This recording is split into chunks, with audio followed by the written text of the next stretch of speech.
going to get quicker and quicker and quicker all the way through this session. It's going to be another fascinating 30 minutes. The best time from the first free practice session, then Nestor Gerolami's Hyundai Elantra, 2:48.761. That's now the target that they've all got to go for. Just seeing the local road sports, it was the first session that we've had today where we didn't have an interruption. So we had a drying circuit. It was looking pretty impressive as we got to the last 5 minutes or so, all keeping our fingers crossed that they could get to the checkered flag and not have any kind of interruption, and we did it. So we're keeping our fingers crossed now that the TCRs can do exactly the same. We've got some top touring car drivers in this field. There's one of them, Ted Bjork, who drives number 111, which is one of the Lincoln Co's. Gabriele Tarquini. There's a couple of them. Yeah, ever a popular man. Top touring car drivers that come to Macau every year, and yeah, Gabriele Tarquini was the first interview that we had this morning to herald the arrival of the entrants for the Macau Guia race this year for 2024. It is the last round of the FIA TCR World Tour, and that championship is up for grabs. It's also the last round of TCR China, TCR Asia, those championships up for grabs as well. Everybody that takes part within the two races is eligible for World Tour points, but the World Tour regulars not eligible for China nor Asia points. You've got to commit to either of those series. So we've got two contests going on independent of the overall umbrella of the World Tour, but that's where all the main focus is going to be. And the second race anyway takes on extra importance because that is the Guia race. So now the circuit goes live, cars pouring their way out on track, and a very crowded house it is going to be. Half an hour we get for our second free practice session of the day for the Macau Guia race and the Kumho FIA TCR World Tour events of Macau. You can still see in these sections there are puddles. It's not just down in the pit lane and paddock, but out on the circuit as well. The streets of Macau, you can see the puddles, little puddles that appear all over the road course here at Macau, but we have areas also now which are, for the first time today, look at that, into Lisboa, looking properly dry. And that therefore brings the commitment out of people, doesn't it? The Lincoln Co there having a demon dive up on the inside, and we've not had that much use of late of the crane on the inside there. It's sort of biding its time before it gets busy again. At the start of the day we had the odd FR car in the wall, but we've been okay since then. John Philippi there goes by. Give it in time. The Audi. Yeah, there'll be plenty of opportunity. Oh, I have no doubt. I have no doubt. So riding around the Guia circuit and on the mountain part, if you like, this gives you an idea of just how narrow it is, although touring cars with a bit of compliance from your rival can overtake around there. Certain parts. Yeah, because wing mirrors are optional and are they're overrated. Yes, yes. Why do you want to see what's going on behind you? Yes, indeed. Look out the front. So Ted Bjork is the man doing the chasing, and the car's released now onto an outlap. It's the next one that's going to be of interest, the first proper flying lap, but also to see just how much better the track surface is. A 2:48 should easily be improvable. So down towards Melco hairpin comes Ted Bjork, wide in, gets the line beautifully, and then accelerates downhill. The road starts to open up pretty much as you get towards Fisherman's Bend, then our bend, out of which there is the pit straight. It's quite interesting to be on board with the car heading up towards the Melco hairpin, because you would imagine as the driver that is the most unusual of sights, because you are literally turning back on yourself. Yeah. So your view of the approach to the Melco hairpin is just totally peculiar, because you are not only going up and down on that section of the circuit, but also turning to a blind area to your right. It's very peculiar, very unique to Macau.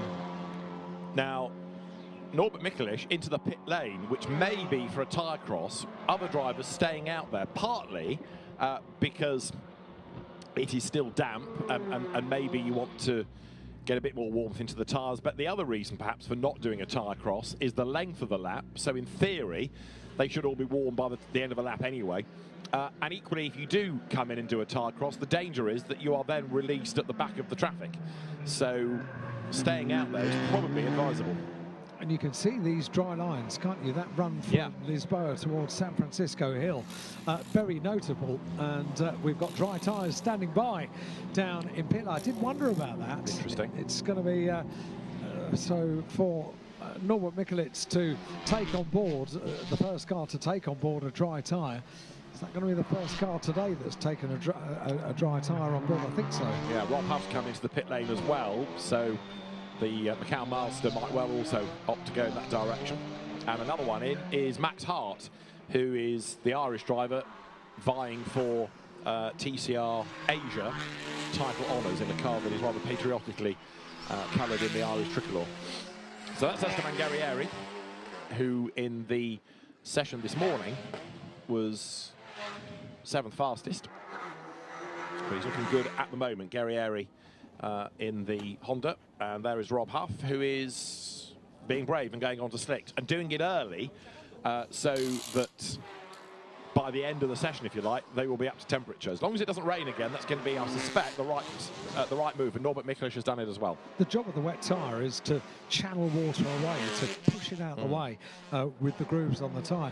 And so many parts of the circuit, from the camera angles that we're seeing around the circuit, are, okay, maybe slightly damp, but there's no water to actually push out of the way. It's a warm, dry tyre is going to be a good tyre to have. And it's worth a roll of the dice. I mean, Rob Huff, with respect, he's not fighting for a championship here. He'd like another win, obviously, but he doesn't have to play it safe for championship points. He wants that historic 10th win, doesn't he, here at Macau? And I think a lot of other people would rather like him to have that as well. Huge amount of support around the world for Huffy, including his family, that will be, whatever time, day or night, they'll be tuning in. So Esteban Guerrieri, first one up to the timing line to offer a flying lap, and in the morning they were doing 2:48 as the absolute best time, and 2:48.5 by Esteban Guerrieri. So interesting that track conditions aren't yet markedly different in terms of a lap time, at least. Ted Bjork, though, it's the 2:46s, Mikael Ashkuna at 2:45, so now we are looking at a much faster circuit. So yeah, and we've had quite a few changes with that first flying lap completed at the top of the times, and that's the car. Top of the times with a 2:45.3 for Ashkona. Mikael Ashkona, top of the times, car 196, 2:45.3. This is free practice 2 for the Macau Guia race. They go qualifying tomorrow in 2 sections, just after midday. Just before 1 o'clock in the afternoon local time. Qualifying 1 gets underway at 12:55, and 1:35 qualifying 2 gets underway tomorrow. Which is for the top 12, isn't it?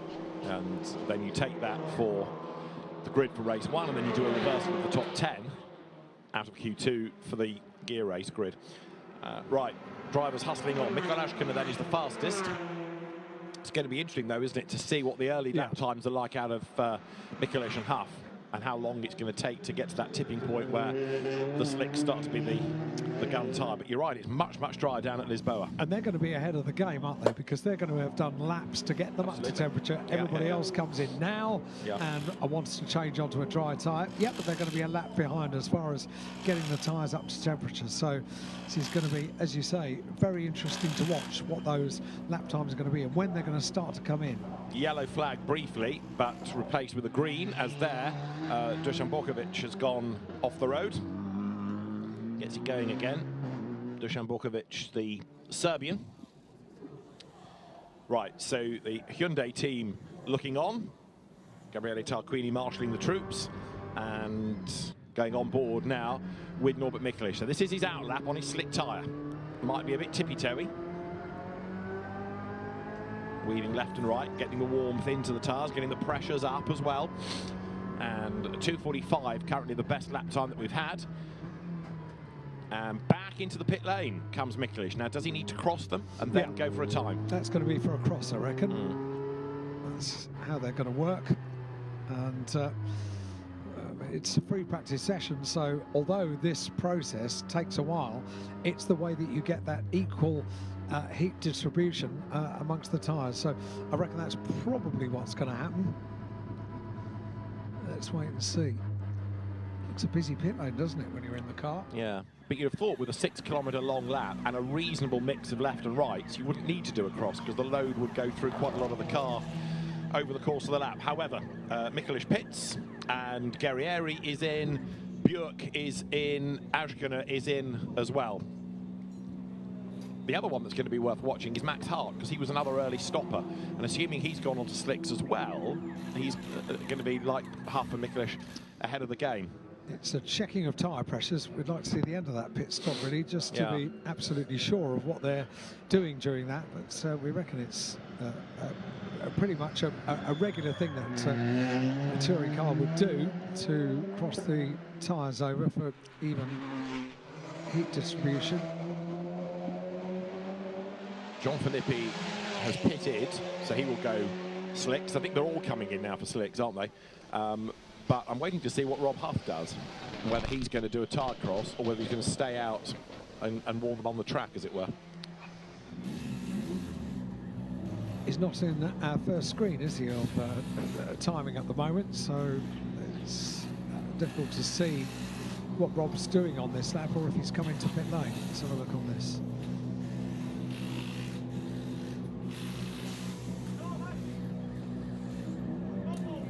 So those that were on wets going on to slicks. And we've had the first 10 minutes of the session elapse. Interesting, isn't it? People are going on the slicks, and yet Dusan Bokovic was caught out by the conditions and ended up the escape road, but he got away with that without damage. So Huff has been into pit lane, so he's come in for a cross as well. Oh, right, see that. Yeah. So he's on a pit out. Yeah, I'll try to keep an eye on him. Yeah. But apparently so. He's on a pit out, so maybe we just didn't pick it up. Yellow flag at Lisboa once again. And let's try and work out who it is in a moment as the cars turn through. No, it doesn't show us. The ever-drying line on the run towards San Francisco Hill from Lisboa, and then on this part of the circuit, significantly damper in various sections. So it's always going to be a compromise, isn't it, with this drying circuit. For the next session that we have on circuit, it's going to be interesting because they will have very, very different conditions for the GT3 cars, which is coming up next here at Macau. Rob Huff has just been through, so I don't think he made a second pit stop. I think he stayed out. That was still up from the change. That earlier outlap, but he has done an absolute best in the last sector. So that proves instantly that the slick is the way to go. Absolute best in the last sector, and if anybody was thinking about it before and undecided, they better get in and get changed now. So for Goat Racing, Pepe Oriola's team, tyre changes have been done, and it should be, therefore, Rob Huff goes to the top of the times early because he hasn't needed a second stop to do a tyre cross. Max Hart's another one on slicks, getting himself towards the pointy end. 8th quickest, 2:48.049. So at the moment the slick is slower, but we're not far off getting it to the right point. And damage to, I fear, yes, stop the session is for the Hyundai of Huang Doyun out of TCR Asia, and he's hit the wall good and hard. Session is stopped. Yeah, not surprising. The car can't drive, can it, the way it is? No. It needs to have a lift. The driver, good news, gets out of the car and is about to find a place of security, which is not the work of a moment on the gear circuit. Where do I go now? Hands on hips. Hang on. Where do I go? That way? Yeah, that way. Takes a while, doesn't it? Just to work out where best to go to get to a place of safety. So he's third in TCR Asia in the championship, so this is bad news for him.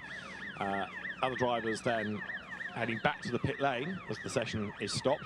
The one thing we haven't yet touched on, and it is a relevant element, is that in TCR, in the World Tour, in the TCR Championships, they have compensation weight. So there are some cars carrying up to 40 kilos of weight, like Max Hart, like David Zhu, and also like Santiago Urrutia, others with compensation weight with as low as 10.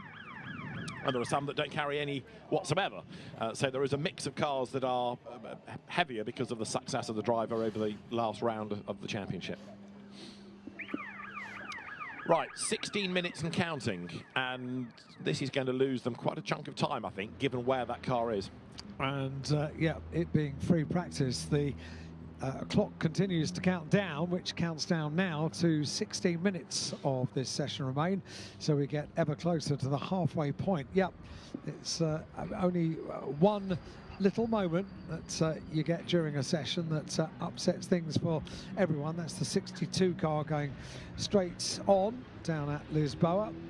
No, that was elsewhere. He had done it at Lisboa, you're right. That was either at Police or Moorish, but going up the escape road to Shamborkovic, but that's 2 incidents he had. And at the moment, there's a queue of people trying to get into their pit bay. It gets to be a very busy pit lane when you get these stoppages, and if those that hadn't come in to swap onto dry tyres have not yet done so, fairly hard work for the teams as well to get this turned around quickly. They have 5 wheel studs on each of the wheels, so it's not one central wheel nut on these cars, so it takes a little while, and that's the car that we need to get recovered. And I think it's going to require the course vehicle with the recovery crane on the back of it to pick that one up. Those that have gone on to slicks, like a Huff or a Mikulic or whoever that did it early, lose the advantage now, because any heat they got into them is going to dissipate, and it's going to be an even field, if you like, because pretty much everybody will be going out on a cold slick tyre, and it's therefore going to take a while to get everything back up to temperature, and they're not going to get that many laps in anyway. So the clock rapidly ticks down. It's amazing how much time you lose. Yeah, it's going to be tricky, this, isn't it? It is just a free practice session, but this one is maybe a little bit more important than the one we saw earlier on today, because that was wet, wet, wet as far as track conditions were concerned. This is a drying circuit, and this is the first opportunity they've had to use dry tyres, and they are bit by bit coming in and changing onto dry tyres.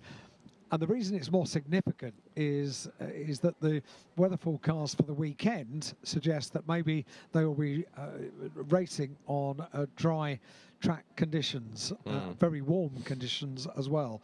So to get some laps in with dry tyres is going to be absolutely vital. It is. You can see there Mikael Ashkena's car, which I think has scraped the wall, but he's got away with it. And Ashkena currently the fastest, 2 minutes 45.3. Everybody else arriving in their pit bays, including Nestor Girolami, another of the Hyundai drivers out of the World Tour part of the race. You've got the BRC Hyundai N squad, of course. You've got Hyundai N by Z-Speed from TCR Asia, and Hyundai N, which is the TCR China team. So same cars, but different teams operating them for different championships as well. 13 minutes and counting, but the car is being lifted, so we are getting closer. And you can see there a very dry line indeed. Yes, you can. You can also see the team working so much experience around the circuit here at Macau to find the safest and quickest way of effecting a recovery of a vehicle, to get it on the back of the flatbed, back into pit lane, get the circuit clear and get the cars back out on the circuit. They are so well drilled at these kind of recoveries. Wherever it is around the circuit, they do it so very quickly. You look at some of the accidents that you have at Macau with bodywork everywhere and cars littered everywhere, and you can't believe that 20 minutes later, track is clear, ready to go again. It's true. It's true. Job done. Car retrieved. There's not much debris to sweep up there, and not much liquid spilt either, thankfully. We haven't actually seen how the car incurred the damage, have we? But clearly it was a wide run and biffed the wall. So the car of the TCR Asia driver, Huang Do-yun, having been... Couple of minutes we've got until we get the session back underway. For the few of them that had come in and changed onto dry tyres and had got the tyres 1 lap in and were doing their best to get the dry tyres fully up to temperature. They've got to do the work again. They won't have lost all of the temperature, but they would have lost a good deal of it. So recovery vehicle coming in now, and that car's going to require a little bit of work, isn't it? It is. Rob Huff's Audi goes through a tyre cross. They may as well do now that the session has been interrupted, but possibly wouldn't have done otherwise. The Volcano Motorsport team ready to dispatch that car. Teammate John Filippi in as well. And 11 minutes are on the clock as we get closer and closer to the resumption of the session. In under a minute to be confirmed. It rather depends where that recovery vehicle is and how quickly it can be off the road. You can release the cars because by the time they get to the end of a lap, the recovery vehicle will be clear. It's just sort of juggling the timings of everything to get it all to work. And yes, we are within the last 30 seconds then of stoppage time before the session gets back underway. And when it gets back underway, we'll have 10 minutes remaining, so the final third of the overall 30-minute session for the second time today that we've seen the Macau Guia race cars, the FIA TCR World Tour events of Macau to get back out on circuit. Let's hope we have a neat and tidy final 10 minutes so we can get some meaningful laps on dry tyres. The green light shown. Everybody wants to go, don't they? Go, go, go. And they all go down pit lane now. It's going to be a very busy track. A few of them are going to hold back, maybe. Yeah, again, get some clear track space. But those that can be at the front of the queue, eager to be on the circuit. So 9.5 minutes and counting. And pretty much everybody now on a slick tyre, but that in itself is going to perhaps be a problem because it's not a totally dry road and the tyres are cold. Yes. So let's see who's the first one to drop it. Yes, indeed. I can't believe we're going to get through 9 minutes without somebody having a moment. I think you're probably right. We'll see, yeah. Right, so a much, much drier circuit. Much faster circuit therefore as well, and the times better in this than they were in FP1 earlier on in the day when it was wetter and colder. Right, riding on board then with in 186 the Goat Racing Honda, the FL5 of Esteban Guerrieri, the Argentine driver, and he's at the front of the queue. He's got a clear road and he's pushing as well, absolutely charging. More he can push, more warmth into the tyres. And there's the first drama, wide into the wall. Who's that we've lost? 41? 41, yeah. It's the... Gary Kwok, Honda, went off. So Gary Kwok has rejoined, but I said I'd be surprised if people got through without strife, and there's the first casualty. Let's see. Couldn't make the corner, and finds traffic ahead as well, ploughs into the back of 55, which is Martin Scher. So that was a bit clumsy, really. He's two of them understeered, and we've touched on this earlier on in the day. If you're not going to make the corner, don't keep fighting it and risk hitting the tyres. Go left and get up the escape road. There is an option there. Yeah. And that's why the option is there. Yeah. So, yeah, that can be avoided 9 times out of 10. Right, the Lincoln Co. fleet coming down towards Melco. Cars for Marcin Kwa, Jan Erlaché, Ted Björk and Santiago Urrutia. So you had 3 of the 4 running together. You're on board in 111 with Ted Björk. Go back many, many years, like 24 of them now. And he was a young gun in sports car racing in the FIA Sports Racing Series, but has made a real reputation for himself as a touring car champion now. One or two rather earnest conversations going on down in the pit lane as the Lincoln Co's, or Links and Co, arrive, some for the pits and some to carry on. Wouldn't have thought that pitting now for a tyre cross was a very good idea, given how little time left there is. Ted Björk on a mission and gets himself up past Marcin Kwa going down towards Reservoir. Really was on a mission, very determined to get through there, and a quick part of the circuit as well, but we've got to press on. We've only got 6.5 minutes just about of the session remaining, so if you want to put meaningful laps in and learn about the car this weekend on dry tyres, on a drying track, then now is the time to do it. You've got to press on. Absolutely right. And Ted Bjork then is pressing, but we're not yet to purple sectors. This is Ted Bjork coming out of Lisboa, narrow section of the circuit up through San Francisco. Michael Ashkona, though, is now doing a purple sector to get himself quicker. Esteban Guerrieri doing a purple as well. Marco Butti likewise. And that is Jan Erleche, who looks as though he was only now going on to slicks.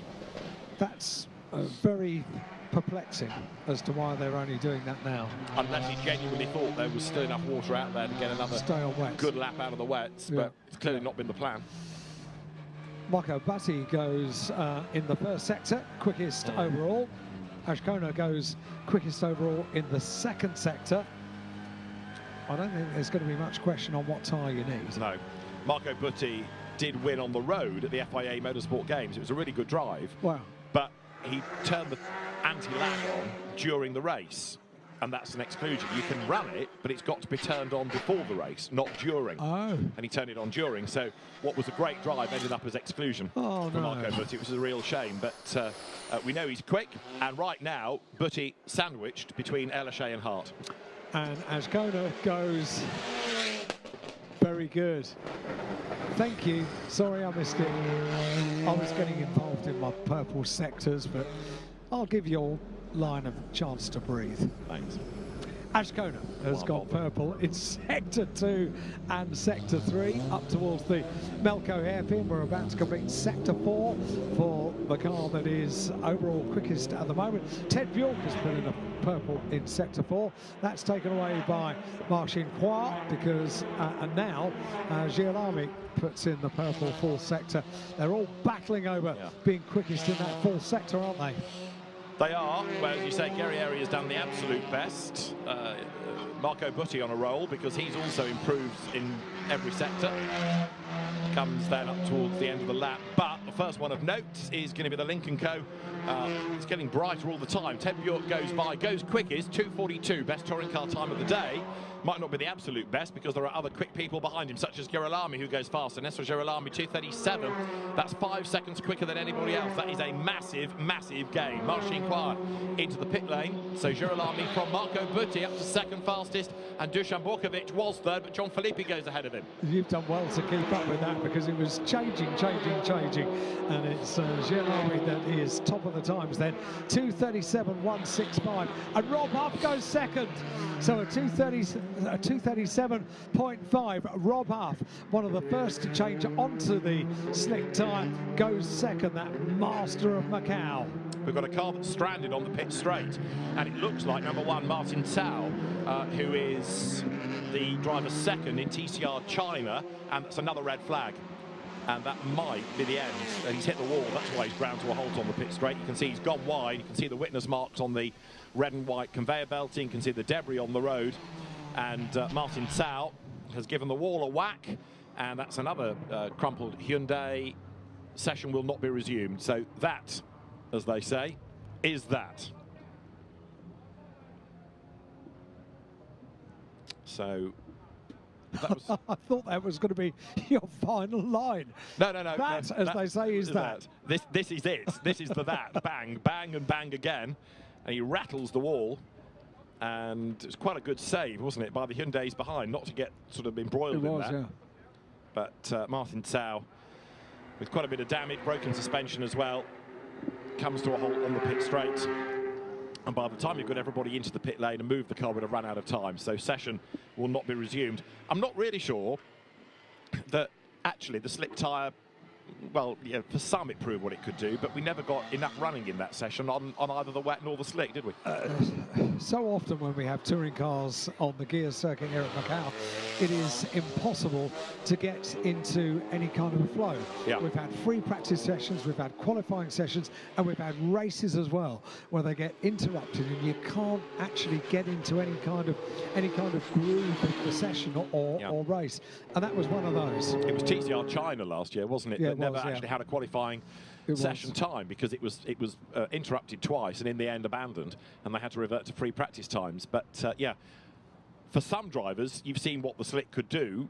but only a handful before the red flag came out, and it ain't going to restart. So the drivers in a few moments will be marshalled back to the paddock, and it's going to be Nestor Girolami then the fastest by 0.3 of a second from Rob Huff. I would love to have known what Huffy could have done on the next lap. That was impressive, coming in 0.3 behind Girolami, and conversations taking place. Gabriele Tarquini down in pit lane.